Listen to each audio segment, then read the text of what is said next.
Hello everyone, स्वागत है आप सबों का हमारे इस यूट्यूब चैनल के माध्यम से।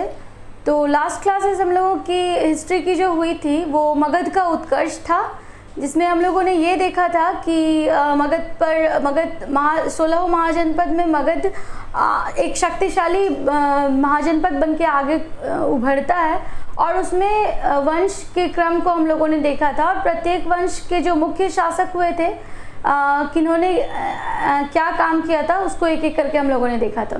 तो वो 4-5 वंश में जो लास्ट वंश देखा था हम लोगों ने नंद वंश का जो आखिरी शासक था घनानंद की हत्या के बाद, उसे मारने के बाद एक बहुत ही बुद्धिजीवी कह सकते हैं चाणक्य नाम के थे, जिन्होंने चंद्रगुप्त मौर्य के नाम के एक बालक को काफ़ी प्रशिक्षित किया और उसके द्वारा मौर्य साम्राज्य की नींव डाली।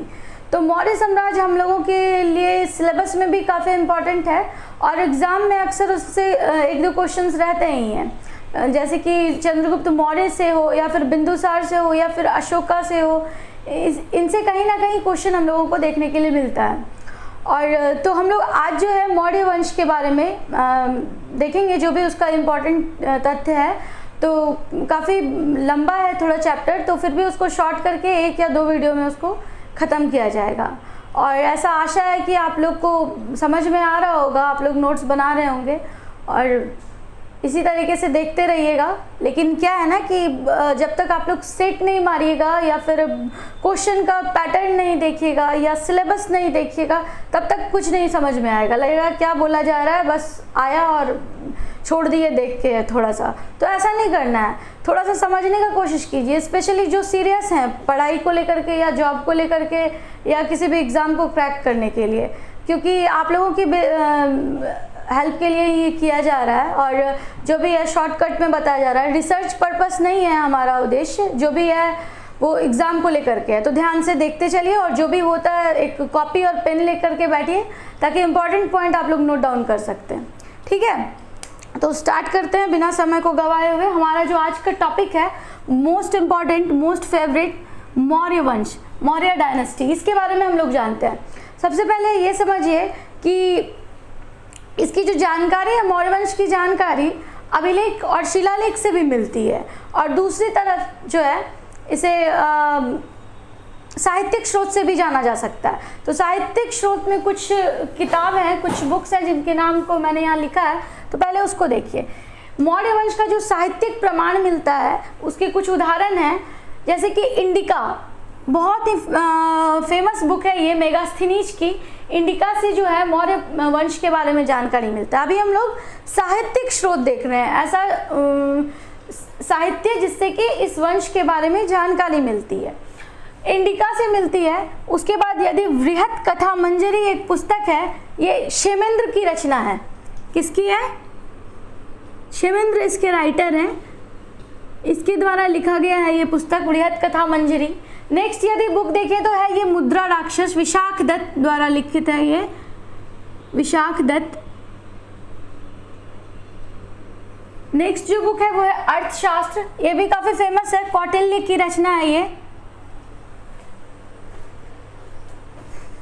अर्थशास्त्र, ये कौटिल्य की रचना है। कौटिल्य का नाम आप लोग जानते होंगे। कौटिल्य के विषय में ये चीज़ जानिए कि ये जो थे इन्हीं का नाम चाणक्य था। थोड़ी देर पहले अभी जो मैंने कहा कि चाणक्य की सहायता से चंद्रगुप्त मौर्य जैसे छोटे से बालक को एक बड़ा साम्राज्य स्थापित करने का मौका मिलता है, तो यही कौटिल्य, इन्हीं को विष्णुगुप्त भी कहा गया है, इन्हीं का बचपन का नाम था विष्णुगुप्त, और यही जो है चाणक्य भी यही है, यानी कि कौटिल्य ही विष्णुगुप्त है, इनका ही अलग नाम है विष्णुगुप्त और एक नाम क्या बताया मैंने अभी, चाणक्य। क्लियर है? तो इनकी क्या है रचना, अर्थशास्त्र। और अर्थशास्त्र के बारे में एक चीज ये जानिए कि ये अर्थशास्त्र जो है ये राजनीति पर बेस है, ये पुस्तक जो है राजनीति पर आधारित है, ना कि अर्थशास्त्र पे, राजनीति पर आधारित पुस्तक है। क्लियर है इतना? नेक्स्ट जो है कथा सरित सागर, ये भी क्या है, एक बुक का नाम है कथा सरित सागर, जिसके रचयिता हैं सोमदेव। ये सब एग्जाम में रहता है, बिल्कुल इसको लिखते चलिए आप लोग। इसके जो रचयिता है वो है सोमदेव, याद करना ही पड़ेगा, कोई उपाय नहीं है इसका, थोड़ा सा याद करना पड़ेगा। और अब जो है कुछ जैन पुस्तक है, जैन धर्म जो आप लोगों ने देखा था, तो जैन धर्म की कुछ साहित्य है जिससे भी इस वंश का पता चलता है। तो वो है कल्पसूत्र, ये रहा कल्पसूत्र, और दूसरा है परिशिष्ट वर्मन। ये जो कल्पसूत्र है इसके जो रचयिता है वो है भद्रबाहु। कल्पसूत्र के जो रचयिता है वो कौन है? भद्रबाहु। और परिशिष्ट वर्मन जो है ये भी एक पुस्तक है, इसके जो रचयिता है ये है हेमचंद्र। कौन है? हेमचंद्र। और कल्पसूत्र के कौन है? भद्रबाहु। और अब जो है बौद्ध धर्म के भी दो साहित्य हैं जिससे पता चलता है इस वंश के बारे में, जो है महावंश और दीपवंश। ये महाकाव्य है, ये श्रीलंका, जैसे हमारे देश में, भारत देश में महाकाव्य किसको कहा गया है? रामायण महाभारत को।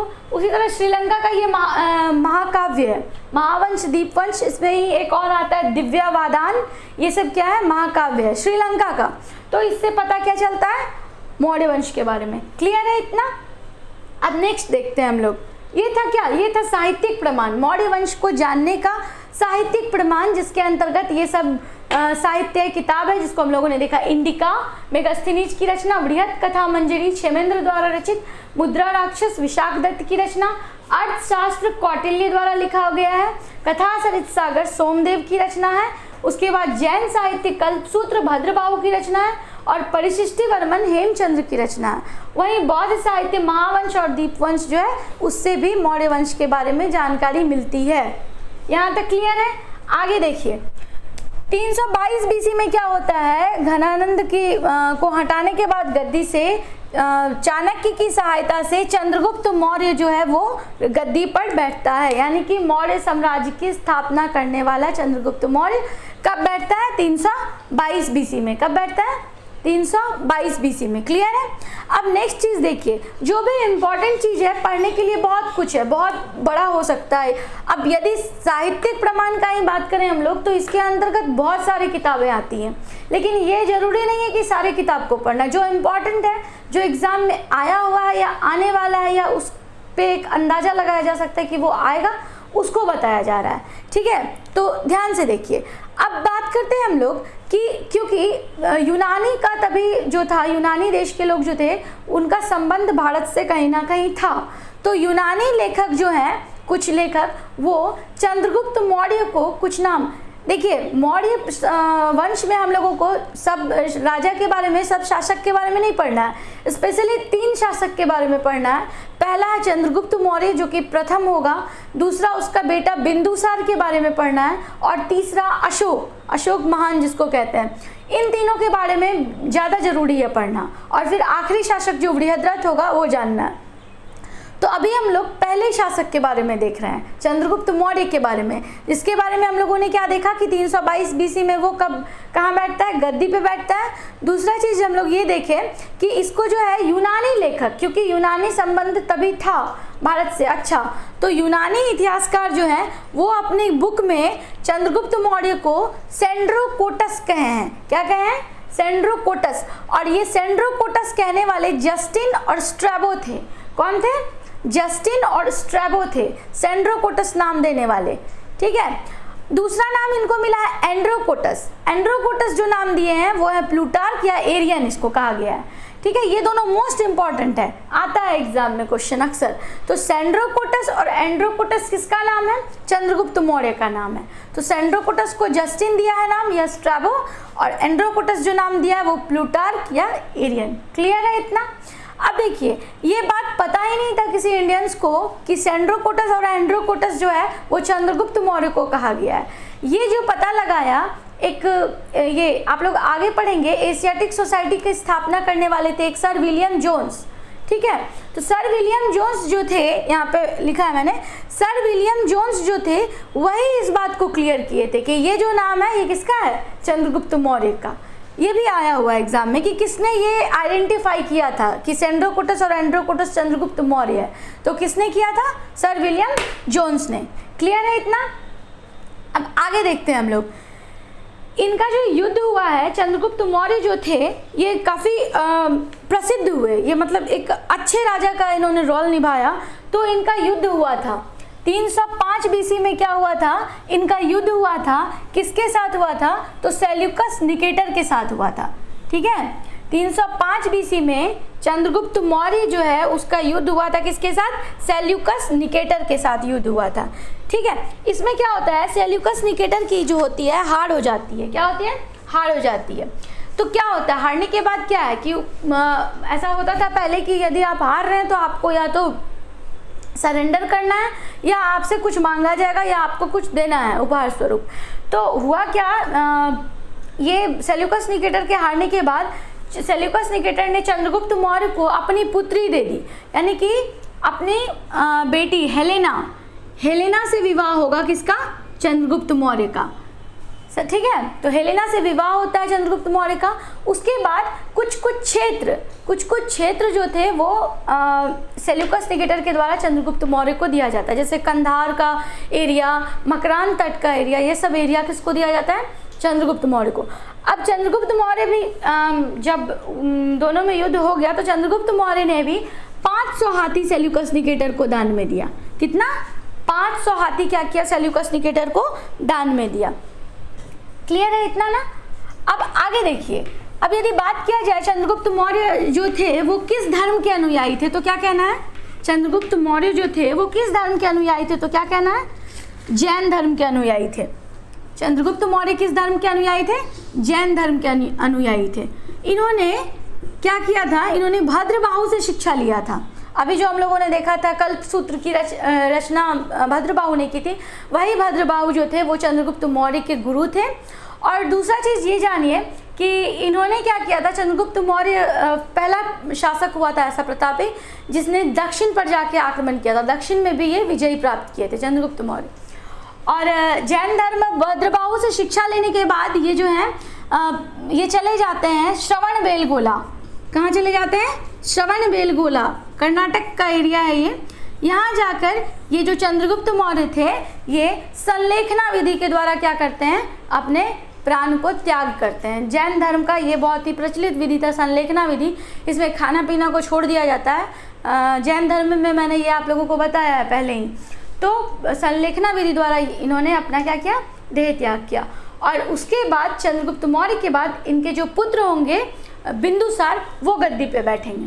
क्लियर है? चंद्रगुप्त मौर्य के विषय में थोड़ा एक दो बात और ये इम्पोर्टेंट है कि इन्हें अनेक प्रकार के जाति के बारे में अनुमान लगाया गया कि किसी इतिहासकार द्वारा ऐसा कहा गया कि ये क्षत्रिय कुल के थे, किसी ने इन्हें शूद्र जाति का कहा, और इस तरीके से अनेक पुस्तक, जैसे यदि मुद्राराक्षस की बात की जाए तो इसमें इन्हें निम्न कुल का बतलाया गया है।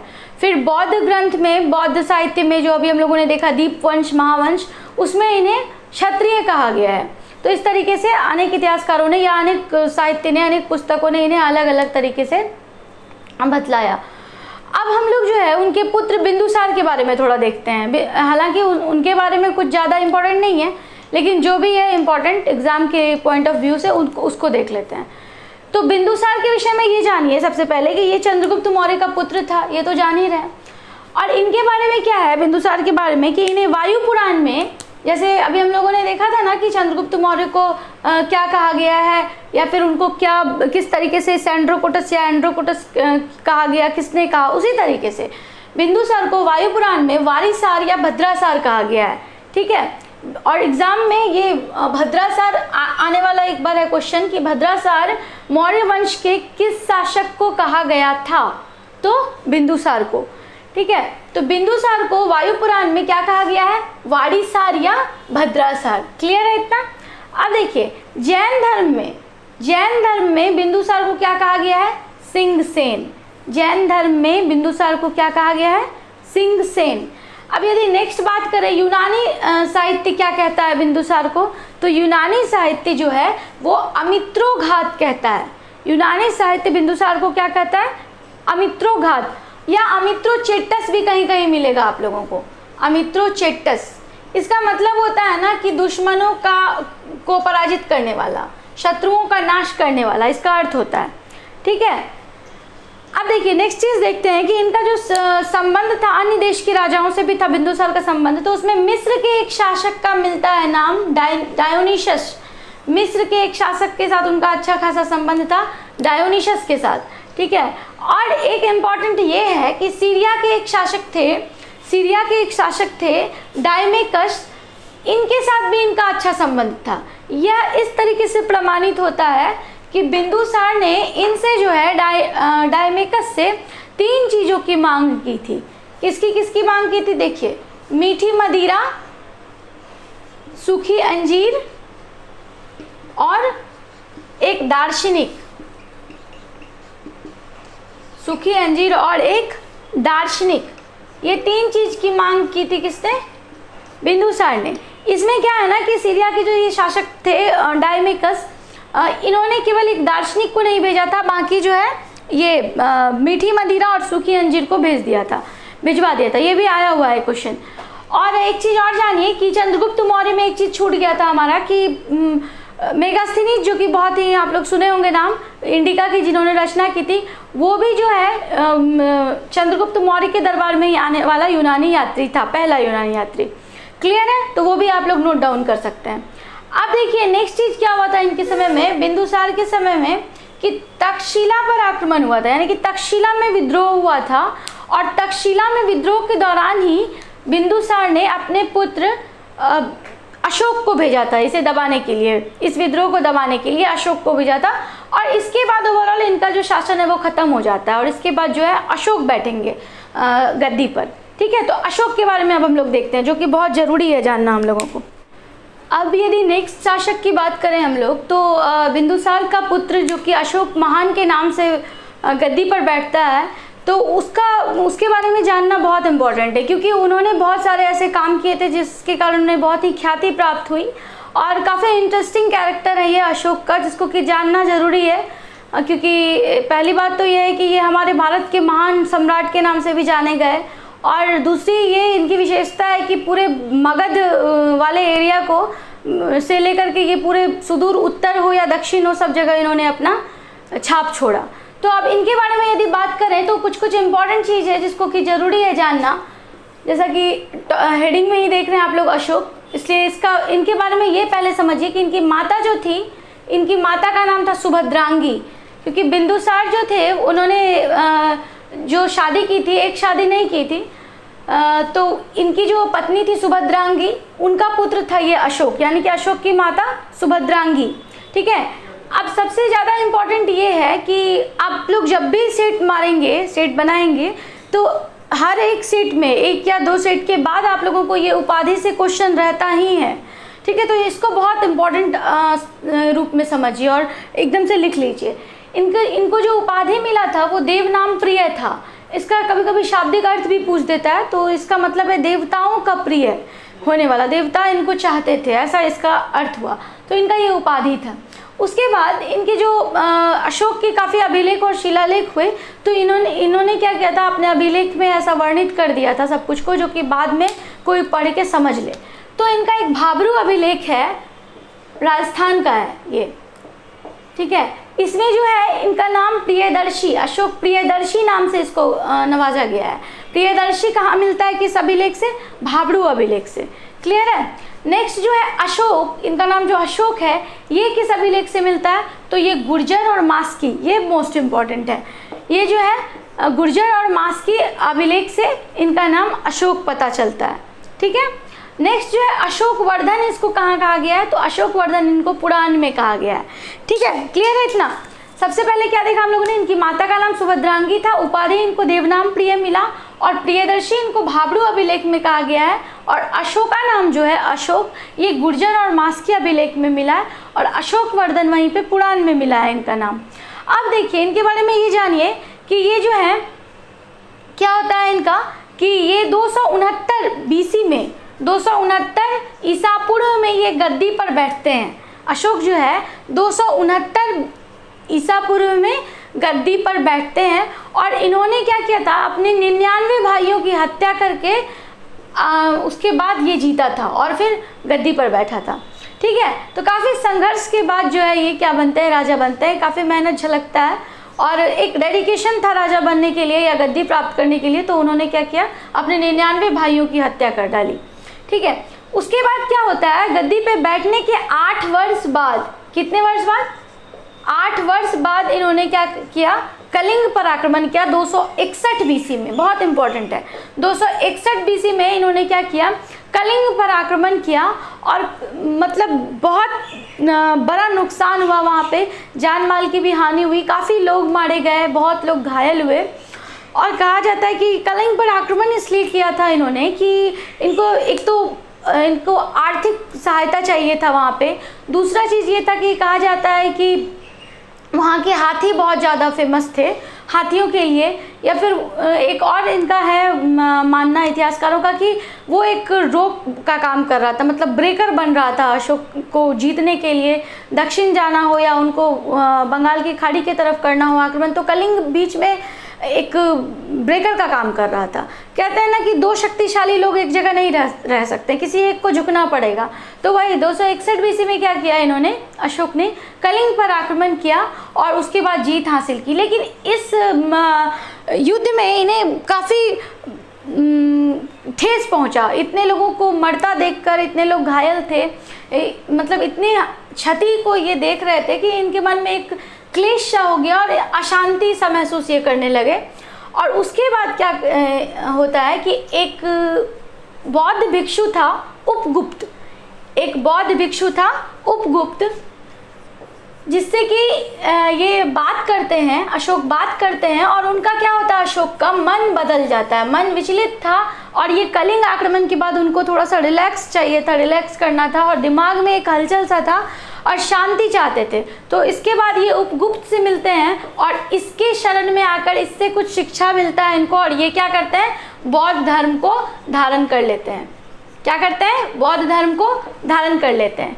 इससे अब हम लोग समझ गए, यानी कि अशोक किस धर्म के अनुयायी थे, तो अशोक थे बौद्ध धर्म के अनुयायी। वहीं पे अभी हम लोगों ने थोड़ी देर पहले देखा था चंद्रगुप्त मौर्य किस धर्म के अनुयायी थे। देखिए किसी भी चीज़ को पढ़ने के लिए क्या होता है ना कि लिंक करना पड़ता है, उससे आपका मतलब काफ़ी टाइम तक याद रहेगा। जैसे कि हम लोग कुछ सोचते हैं तो वो एक दूसरे से लिंक होते चला जाता है, उसी तरीके से पढ़ाई में भी करना है कि लिंक करते जाना है। तो अभी हम लोगों ने देखा यदि अशोक बौद्ध धर्म के अनुयायी थे तो इसके जो दादा थे यानी कि चंद्रगुप्त मौर्य वो किस धर्म के अनुयायी थे, तो वो जैन धर्म के अनुयायी थे। ठीक है, अब इसके पिता किस धर्म के अनुयायी थे, तो वो आजीवक संप्रदाय के अनुयायी थे। यदि आप लोगों का छूट गया तो इसको राइट डाउन कीजिए। आजीवक संप्रदाय के अनुयायी थे कौन, बिंदुसार। आजीवक संप्रदाय के अनुयायी कौन थे, बिंदुसार। दिख रहा होगा आप लोगों को शायद, क्लियर है इतना। अब हम लोग आगे बात करते हैं, जब इन्होंने बौद्ध धर्म धारण कर लिया, अशोक ने बौद्ध धर्म धारण कर लिया, तो फिर इन्होंने क्या किया, इतना हो गया ना। उससे पहले एक इम्पॉर्टेंट चीज़ और समझिए आप लोग कि इनका जो कलिंग युद्ध हुआ था ये अशोक के किस शिलालेख से पता चलता है, तो ये आता है एग्जाम में क्वेश्चन, यानी कि कलिंग पर अशोक का कलिंग पर आक्रमण अशोक के किस शिलालेख से पता चलता है, तो 13वीं शिलालेख क्या है, कलिंग पर आक्रमण।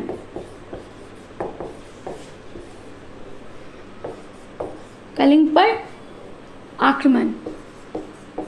अब नेक्स्ट जानिए कि इसके बाद क्या होता है, इनका हृदय परिवर्तन होता है, ये बौद्ध धर्म को अपना लेते हैं और बौद्ध धर्म को अपनाने के बाद क्या होता है, इन्होंने धम्म का प्रचार किया। किस चीज का प्रचार किया, धम्म का प्रचार किया। और इस बात की जानकारी जो है अशोक के दूसरी और 7वीं शिलालेख से मिलती है, दूसरी और 7वीं शिलालेख से मिलती है। ठीक है, जो इंपॉर्टेंट शिलालेख है उसको देखना है, सबको नहीं पढ़ना है। क्लियर है इतना। और किसकी सहायता से, तो उपगुप्त की सहायता से इनका हृदय परिवर्तन होता है और ये बौद्ध धर्म के लिए थोड़ा सा डेडिकेटेड होते हैं। यहाँ तक सही है ना। अब धम्म का क्या अर्थ है, तो धम्म जो वर्ड है ये धर्म से मिलता जुलता लग रहा है ना। तो यदि आपसे कोई पूछे कि धर्म क्या होता है तो क्या कहेंगे आप लोग, कि दूसरे का कल्याण करना, दया भावना, प्रेम, ये सब। तो यही सब चीज़ था धम्म में। ठीक है, कि दूसरे का अच्छा चाहना, हित में करना, कल्याण का भावना रखना, ये सब था धम्म के अंदर। तो धम्म का जो है ये प्रचार करने लगे, धम्म को अपना लिए अशोक कलिंग आक्रमण के बाद, कलिंग युद्ध जो हुआ उसके बाद। यहाँ तक क्लियर है। अब हम लोग बात करते हैं जब अशोक का मतलब ये था, शासन चल रहा था, तो इनका जो क्षेत्र था वो कहाँ कहाँ तक विकसित हुआ, कहाँ कहाँ तक फैला, विस्तृत हुआ। तो हम लोग देखते हैं, इतना हो गया ना।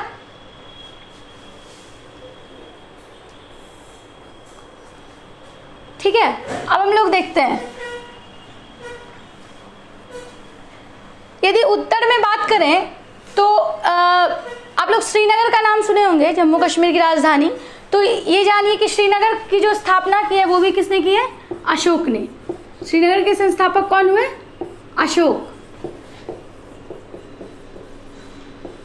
अब यदि इनका विस्तार देखें कि साम्राज्य कहाँ कहाँ तक विकसित था, तो सबसे पहले यदि नॉर्थ का बात करें, उत्तर का, तो नेपाल तक इनका फैला हुआ था साम्राज्य। मतलब एक शासक जिसने पूरा भारत के से बाहर भी और अंदर तो थे ही, वो पूरा साम्राज्य फैला दिया था। यदि पश्चिम का बात करें तो काठियावाड़, गुजरात वाला एरिया है। ठीक है, इसी तरीके से ग्राफ आप लोग भी तैयार कीजिए, काठियावाड़। और यदि हम लोग दक्षिण की बात करें तो ये कर्नाटक तक जाता है, इनका एरिया कर्नाटक तक फैलता है। और यदि पूरब का हम लोग बात करें तो बंगाल की खाड़ी, बे ऑफ बंगाल, यहाँ तक इनका साम्राज्य फैल चुका था अशोक का। ठीक है, और उत्तर पश्चिम में यदि चले जाएंगे तो अफगानिस्तान वाला एरिया भी कवर अप था इनका।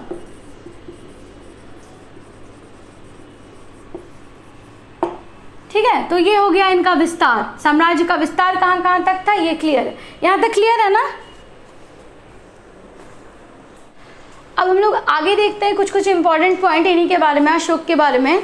तो सबसे पहले ये जानिए कि गद्दी पे बैठने के बाद जब इनका मतलब राज्याभिषेक हो जाता है, उसके 10वें वर्ष क्या करते हैं, ये बोध गया जाते हैं। बोध गया जा करके वहाँ पे मतलब बोध गया जाने का ये काम करते हैं, क्योंकि इन्होंने क्या किया था, बुद्ध धर्म को अपनाया था।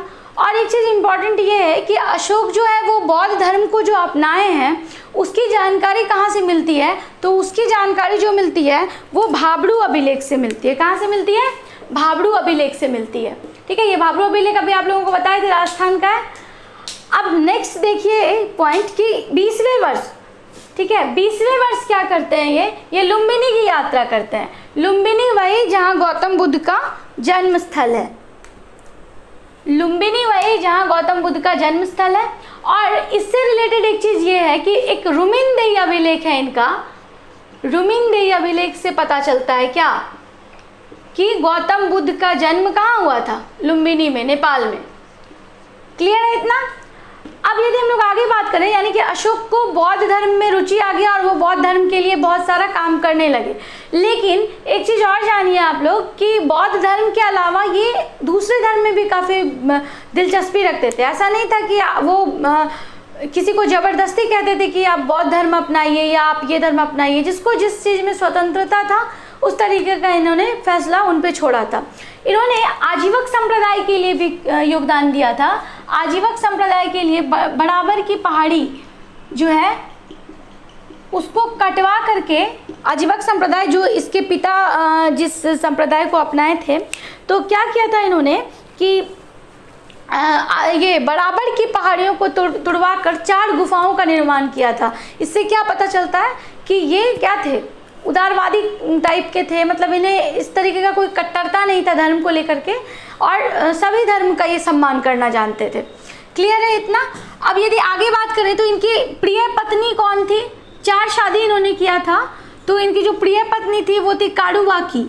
इनकी प्रिय पत्नी कौन थी, काडुवाकी। और यदि प्रिय पुत्र का बात करें तो इनका प्रिय पुत्र था तिवर। ठीक है, तिवर, इनका प्रिय पुत्र कौन था, तिवर। यहाँ तक क्लियर है ना। आगे हम लोग देखते हैं, आगे जो है ये 14वें वर्ष क्या करते हैं, ये धम्म महामात्रों की नियुक्ति करते हैं। ठीक है, ये 14वें वर्ष क्या करते हैं, धम्म महामात्रों की नियुक्ति करते हैं। यानी कि इनका एक उद्देश्य था कि धम्म का प्रचार प्रसार करें। यानी कि किसी तरीके से ये फैलाना चाहते थे अपने विचार को, और या फिर बौद्ध धर्म से जो भी था उनको ऐसा लगाव हुआ, तो वो कोशिश करते थे कि पता करते रहें या फिर फैलाते रहें अच्छी बातों को। तो इस दरमियान इन्होंने धम्म महामात्रों की नियुक्ति की और श्रीलंका भेजा था इन्होंने अपने एक पुत्र और पुत्री को। पुत्र था महेंद्र और पुत्री थी संघमित्रा। इनको इन्होंने क्या कहाँ भेजा था, श्रीलंका भेजा था। क्लियर है इतना। अब यदि आगे बात करें तो इन्होंने क्या किया था, 84,000 स्तूप का निर्माण करवाया था। 84,000 स्तूप का निर्माण करवाया था, जिसमें कि सबको नहीं पढ़ना ना आएगा एग्जाम में। मेन चीज़ ये जानिए कि जिसमें कि सांची का स्तूप, धमेक का स्तूप, सारनाथ का स्तूप या चौखंडी का स्तूप, ये सब क्या है, इम्पॉर्टेंट है। ठीक है। जैसे सांची का स्तूप कहाँ है, तो एमपी में। धमेक, सारनाथ, चौखंडी ये सब कहाँ है, तो यूपी में। क्लियर है।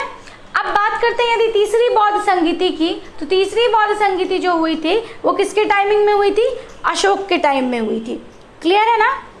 तीसरी बौद्ध संगीति जो हुई थी वो अशोक के टाइम में हुई थी, और ये कहाँ हुई थी, पाटलिपुत्र में हुई थी।